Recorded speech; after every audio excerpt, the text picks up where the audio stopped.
My roommate Katie had always been cautious about dating apps, but after months of being single, she finally agreed to meet someone from Bumble. It was a Tuesday night when she told me about her plans. "His name's Marcus," she said, showing me his profile. "We're meeting at that new coffee place on 5th Street. Nothing seemed off about him. Normal photos, decent conversation, worked in marketing." Katie left around 7 p.m., looking nervous but excited. I was studying for finals when my phone buzzed at 8:30. "Hey, can you call me in 10 minutes? Just as an excuse to leave if this goes bad." I texted back asking if everything was okay. No response. At 8:45 I called, straight to voicemail. I figured maybe she was having a good time and forgot to cancel the safety call. But then 9:30 came and went. No word from Katie. At 10:15, she finally texted, "On my way home. Tell you everything when I get there." When Katie walked through our apartment door, she looked shaken. "He never showed," she said, collapsing onto our couch.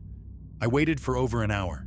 Finally texted him and he said he'd been there the whole time looking for me. That's when it got weird. He described exactly what I was wearing, Katie continued.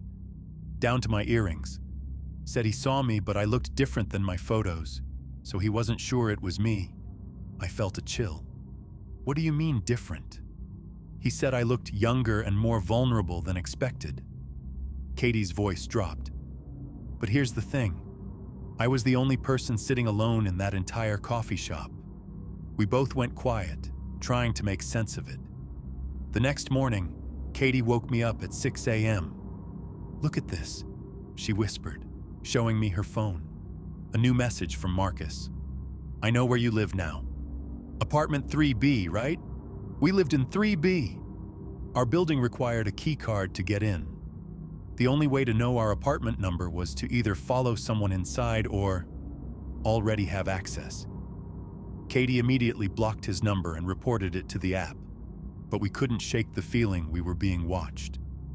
For the next few days, we kept noticing little things. Our mail looked disturbed, footsteps in the hallway that stopped right outside our door. On Friday night, I was home alone while Katie worked a late shift. Around 11 p.m., I heard our doorknob turning. Slowly, deliberately, like someone was testing if it was locked. I crept to the peephole and looked out. The hallway was empty, but I could swear I heard breathing just outside our door. I texted Katie immediately, telling her not to come home alone. When she got back with building security, we found something that made our blood run cold. Taped under our apartment number was a small piece of paper with Katie's work schedule written on it. Every shift, every day off. He'd been studying us. The police said they'd investigate, but the number was disconnected and the dating profile had vanished. They increased patrols around our building, but we both knew the truth. Some strangers don't just want to meet you. They want to know everything about you first.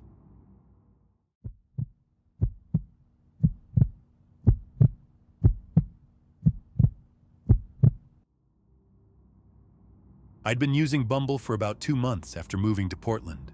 Sarah seemed normal enough. 28, works in marketing, loves hiking. We'd been texting for a week when she asked to meet up. But when I suggested 3 different cafes downtown, she kept insisting on this one specific place. "It's my absolute favorite," she said.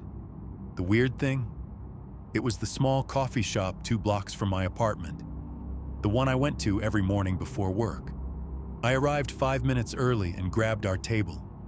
Sarah walked in exactly on time, scanning the room like she was looking for someone. When she spotted me, her face lit up with this strange recognition. Not the awkward first date smile I expected, but like she was seeing an old friend. "You look exactly like your photos," she said, sliding into the seat across from me. I mean, exactly.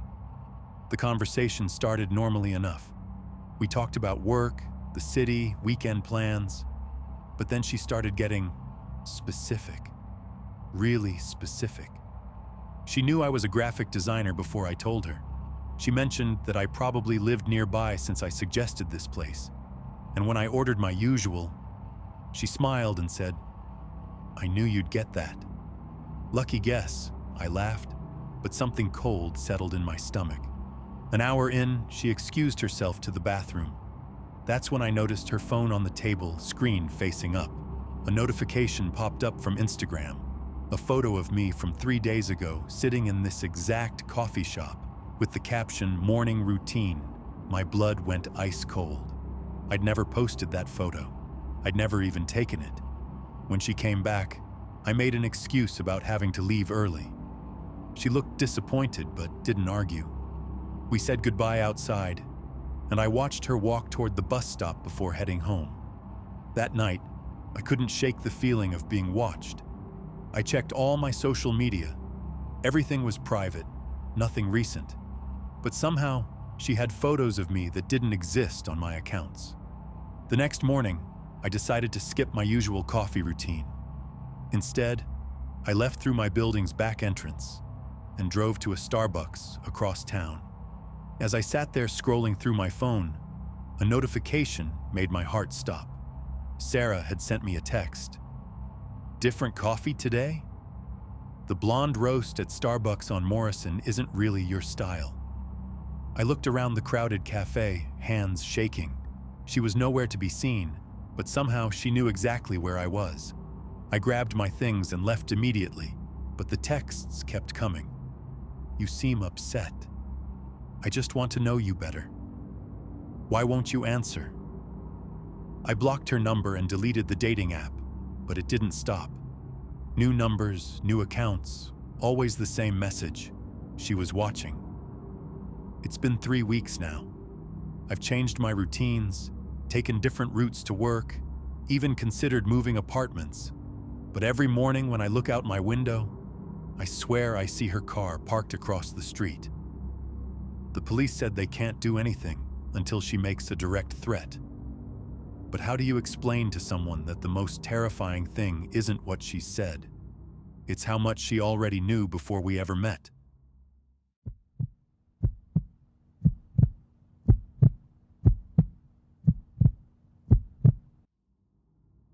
Her name was Rachel, 28, and I was 35. We'd been chatting on a dating app for 2 weeks, and she seemed normal enough, maybe a little too eager to meet, but I figured that was better than the usual ghosting.